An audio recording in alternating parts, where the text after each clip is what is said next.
Yes bwana, inakuaje? Karibu sana kwa wewe ambaye kwanza unaitazama channel ya PM Online. Kubwa zaidi ni kuambia tu kwamba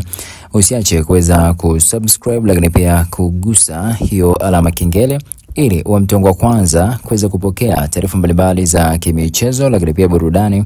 kipindi tu ambapo zinatokea. Kubwa zaidi tunatazama kile ambacho kimetokea katika ligi kuu ya soka ya Tanzania bara,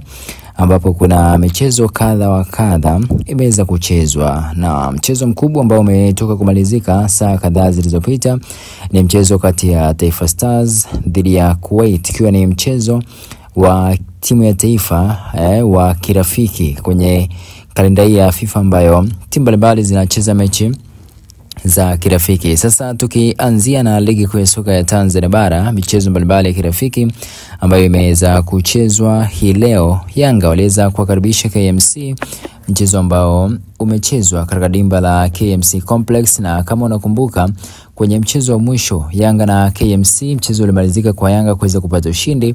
wa mabao 4-1, lakini mchezo wa leo bana,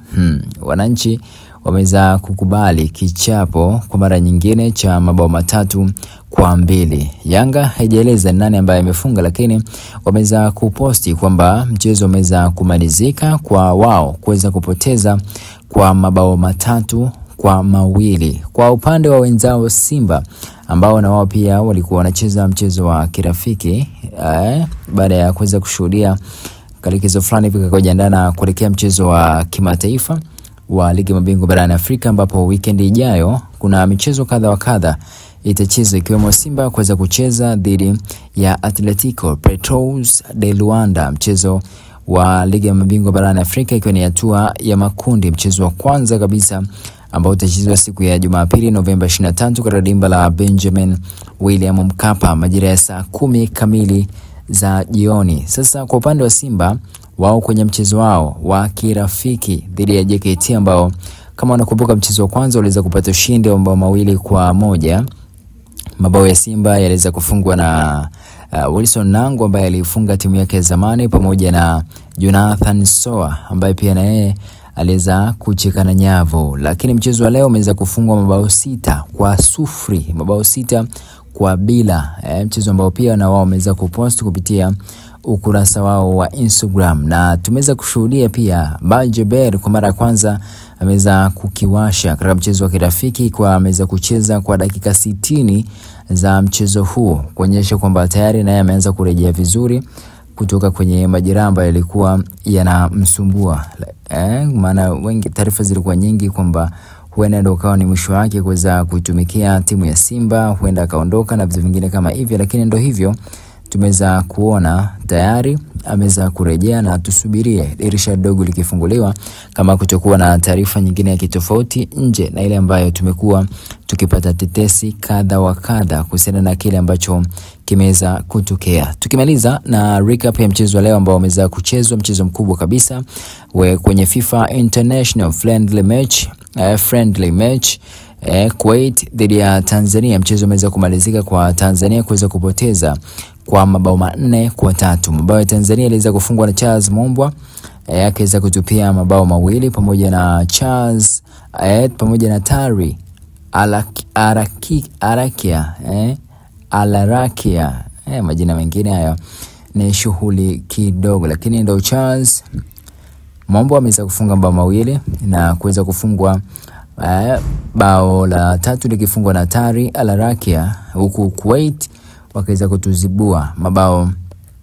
yao 4. Kipindi cha pili ndio kimeweza kuzalisha mabao yote hayo 4. Tujue ni kitu gani ambacho kitaenda kufanyika na kocha Miguel Gamondi ambaye kwa sasa ndiye anakinoa kikosi cha Stars. Tusubirie kuona ikiwa tumeweza kushuhudia makosa kadha wa kadha kwenye safu ya ulinzi ikiwa inashindwa kuweza kujilinda vilivyo, lakini pia makosa ya Yakub Suleiman ambaye tumeshuhudia akiweza kuambiwa kwamba hana fitness nzuri sana kwenye miguu yake, na bao pia lilitokea baada ya kutoka bao la 3 baada ya kusogea mbele, na wana wakaamua kupiga kama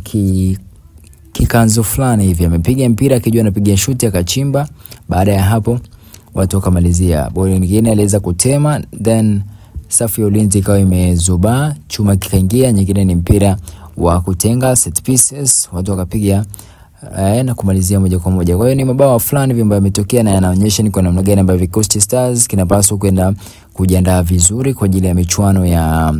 AFCON, lakini pia kwa upande wa wachezaji pia wajue ni kwa namna gani ambavyo wanapaswa kuongeza umakini katika michezo mbalimbali ambayo watakuwa wanashirikishwa kama Coast Stars, lakini pia kwa upande wa vilabu nao wanarudi kuanza kujiandaa na michezo mbalimbali ya kimataifa ambayo itachezwa weekend inayofuata hapo tarehe 21, 22, 23 pamoja na 24. Kutakuwa kina umana kweli kweli kwenye viwanja kadha wa kadha. Zipo timu ambazo zitakuwa ugenini akiwemo Azam dhidi ya AS Maniema, lakini kwa upande wa Simba na Yanga watakuwa ni Zanzibar hapa pamoja na Bongo katika dimba la Benjamin Mkapa pamoja na uwanja wa New Amani Complex pale visiwani Zanzibar, huku wanalambalamba Azam FC wakienda Kongo, lakini Singida Black Stars hawa watatumia dimba la Chamazi pale kwa ajili ya kuweza kuhakikisha watasafiri pia. Nadhani wanaenda kucheza na Sierra Belouizdad, so tutajua ratiba zao ni vipi zinaenda na tutakufahamisha kile ambacho kitakuwa kinaendelea. Till next time, na usiache kuweza kusubscribe lakini pia kugusa hiyo alama kengele